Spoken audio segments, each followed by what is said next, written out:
महरू सिर्फ थोड़ा बहुत अगर पसंद करती थी तो वो समीर ही था जिसे आज इसने बहुत तंग किया था। दूसरी तरफ सारे मेहमान फैसल रिजवी साहिब को निकाह की मुबारकबाद दे रहे थे। मौलवी साहिब ने स्टेज पर ही बैठकर दूल्हे मियां के साथ खाना खाने का हतमी फैसला किया और फैसल को तो जोर की भूख लगी हुई थी तो शाहिद ने इसे प्लेट में खाना डाल कर दिया तो फैसल ने खाना शुरू कर दिया। इसे खाता देखकर मौलवी साहिब हंसने लगे और निकाह वाला रजिस्टर्ड एक तरफ रख कर खाना डालने लगे। मौलवी साहिब ने देखा कि एक लीक पेस उनकी तरफ पड़ा हुआ है। उन्होंने वो उठाया और एक नान पकड़ा और खाना शुरू कर दिया। मौलवी साहिब की मुख्तसर सी चुवाइस देखकर फैसल को शरारत सूझी। फैसल ने मौलवी साहिब से कहा कि जो मिलता है खा लो, हलवा आपको नहीं मिलेगा। मौलवी साहिब बेटा, सारे मौलवी हलवा ही नहीं खाते, बाकी चीजें भी शौक से खाते हैं। मैं तो बस आपका इंतजार कर रहा था कि पहले दूल्हे मियाँ खा ले, हम बाद में खा लेंगे। वैसे नवाबजादा शाहिद साहब अब तो कह रहे थे कि दूल्हे मियाँ बहुत सीधे साधे हैं, मगर उधर तो उल्टी गंगा बह रही है। तो शाहिद बोला कि उस्ताद जी, मेरा दोस्त थोड़ा मिजाहिया है, दिल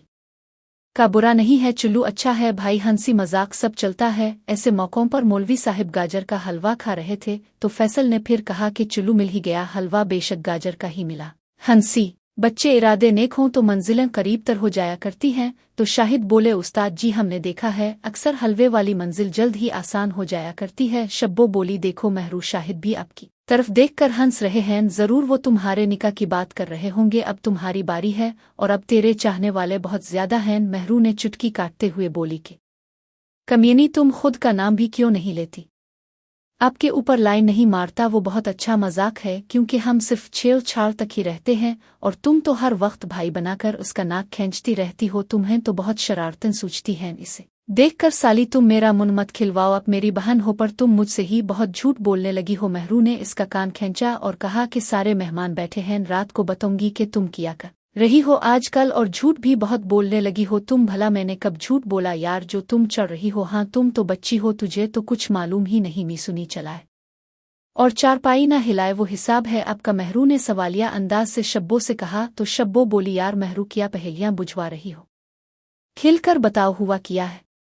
निकाह के पैकेट तकसीम हो रहे थे। महरू के भाई फैसल की इज़्दिवाजी जिंदगी का सफर अब शुरू हो गया था। बहुत सारी मुश्किलात अब भी बाकी थीं, मगर रिजवी साहिब आज बहुत खुश थे। वो खुशगपियों में मसरूफ थे। उधर महरू और शब्बो आमने सामने नशिस्त जमाए बैठी थीं और वो भी उन्हें खुशगपियों में मसरूफ थीं। महरू बोली, चल शाबाश, अब बता मेहंदी वाली रात तुम किधर थी जब मैं उम्मी की बात सुनने चली गई थी? शब्बो बोली कि हाँ यार, इस रात जब फैसल की मेहंदी थी, इस दिन शाहिद ने मुझे स्टोर में बुलाया, इसी की बात सुनने गई थी। शब्बो ने अपनी झूठी सी दलील दी तो महरू बोली, साली, इस रात तुमने बहुत मजे के साथ शाहिद को कैंची मारी हुई थी। शब्बो बोली, यार महरू, तुमने कब देखा हमें, और मुझे तो बताया होता। अच्छा खैर यार, गुस्सा मत करो, मैं बहक गई थी, मुझसे गलती हो गई, अब तुम किसी और से इसका जिक्र मत करना। शब्बो ने इल्तिजा आमेज लहजे से महरू से कहा तो महरू बनावटी गुस्सा दिखाते हुए कहने लगी कि मुझे तुम पर पहले ही शक था कि आज तुमने दीनी है। अच्छा, आपको भला कैसे पता था कि मैं शाहिद से आज लाजमी मिलूंगी? शब्बो ने मुस्कुराते हुए कहा, महरू, तुम नजूमी हो, जो आपको पता चल गया कि आज मैंने मलना है।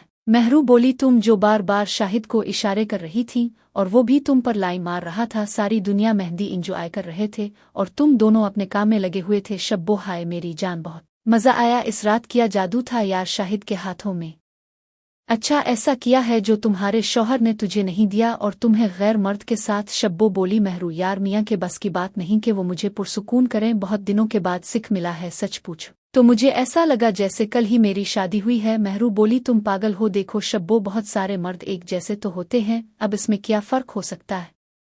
महरू अब खिलने लगी था, इसे अब उन बातों से मज़ा आने लगा था। शब्बो बोली, प्यार एक आर्ट है, देखो महरू, हर कोई ऐसे इंजॉय नहीं कर सकता, मेरे मियाँ बस मोहब्बत करते हैं, प्यार करना इसको नहीं आता, इसलिए शाहिद ने मुझे उन रास्तों से रूशनास करवा दिया। अच्छा, तो अब तुम रोज़ मिलोगी शाहिद से? महरू ने सवालिया अंदाज से शब्बो को कहा। शब्बो बोली, हाँ, अब इसके साथ ताल्लुक़ बनाना चाहती हूँ, शाहिद दिल का बहुत अच्छा है, वो तुमसे भी मिलना चाहता है, इसके साथ दोस्ती कर लो तो तुझे भी बहुत अच्छा लगेगा, तुझे भी पता चल जाएगा कि प्यार में धड़कनें कैसे बंद होती हैं। महरू बोली, मैं पागल हूँ जो गंदे काम करूँ, मैंने जब से तुझे इस रात देखा था मैं बहुत डर गई थी, वो इंसान नहीं गधा है, सिर्फ तेरा ही हौसला है।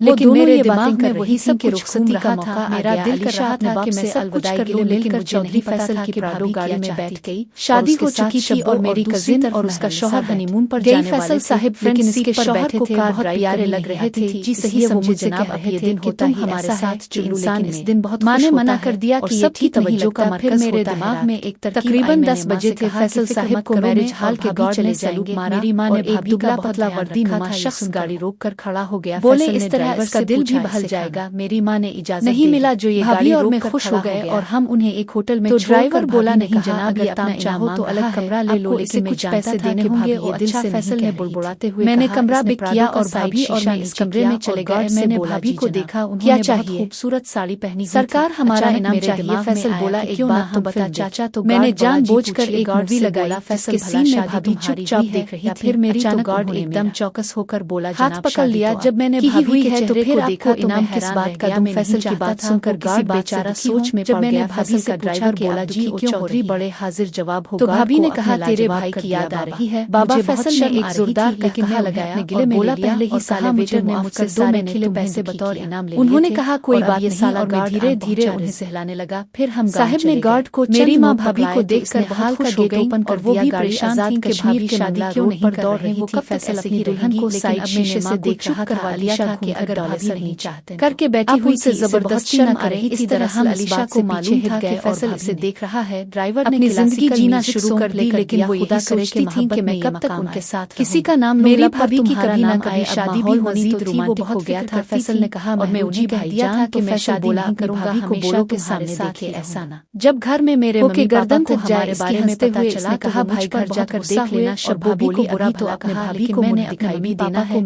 कोई अपन सोने का मैसेज शाना होता है, भले ही वो बेवा थी। वैसे मुन तो हमने देखा हुआ है जनाब का, अभी भी तो देख रहे हैं। ड्राइवर ने गाड़ी को अपनी बीवी बना लिया था। अब हम खुशी खुशी अपनी जिंदगी गुजार कोल्ड ड्रिंक ले। अगर मैंने उनसे शादी नहीं की, मेहरालिसा ने कहा। तो ड्राइवर बोला क्यों बीबी जी, क्या पता वो किसी गलत रास्ते तो बहुत अच्छी होती है। तो महरू बोली यहूदियों की मसनूआत हमने किया, मैंने बंद कर से शादी करके जाओ देव ले आओ, मैंगो की ले आओ। अपनी राय जरूर ड्रिंक दुल्हन को पेश की तो इसने घूंघट से अपना चांद सा मुखड़ा निकाला और एक सप लिया और फैसल की तरफ देखने लगी। फैसल बोला देखो रूरू कर अपना क्या हाल कर लिया है, अब खुश हो जाओ, अपनी खाला के घर ही आई हो। बाबा बाबा चौधरी साहिब सब लड़कियां रोती हैं, अपने माँ बाप की जुदाई को बर्दाश्त नहीं कर सकती ना, इसलिए रोती हैं। फैसल अच्छा में समझा कि मुझ जैसे निकम्मे से शादी करके पछता रही है। नहीं भाई, ऐसी भाभी जान अपने माँ बाप को मिस कर रही थी, इसलिए रो रही थी। अलीशा सुहाग की सेज पर बैठी थी, सुर्ख लहंगा और लबों पर सुर्खी पलकें झुकाकर घूंघट गिराकर बेड पर बैठी थी। गांव की औरतें इस नई नवीली दुल्हन को देखने आ रही थी। महरू और शब्बो भी अलीशा के साथ बैठी थीं। बहुत खूबसूरत है, शाला नजर ना लगे। अलीशा गांव की औरतों की बातें सुन सुनकर लुत्फ अंदोज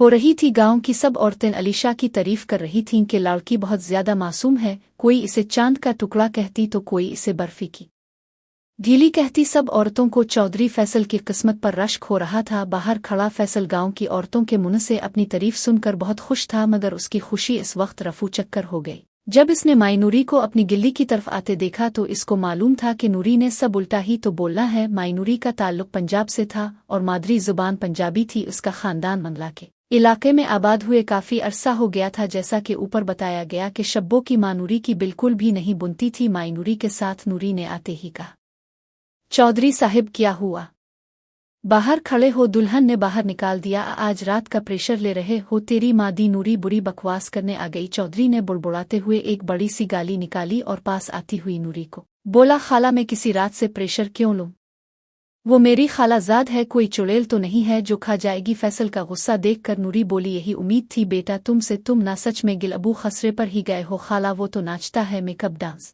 करता हूँ। मैंने 2-3 दिन पहले भी आपसे कहा था कि तुम मेरी शादी पर डांस करोगी। नूरी पर तुम चिकन खाने आई थी और हमारी खुशियों में शामिल होने नहीं आई। नूरी जल भुनकर बोली मैं शुगर की मरीज हूँ, ज्यादा खा नहीं सकती, तुम बिलावजा इल्जाम दे रहे हो। नूरी अंदर चली गई और अलीशा को देखकर बोली ओ माँ सदके अपनी बहू पर कुर्बान शाला नजर ना लगे, चांद का टूटा ही है हमारी आली। नूरी की बात सुनकर शब्बो बोली माँ किस्मत भी चांद जैसी हो तो फिर मिजाज भी चांद जैसा ही होता है।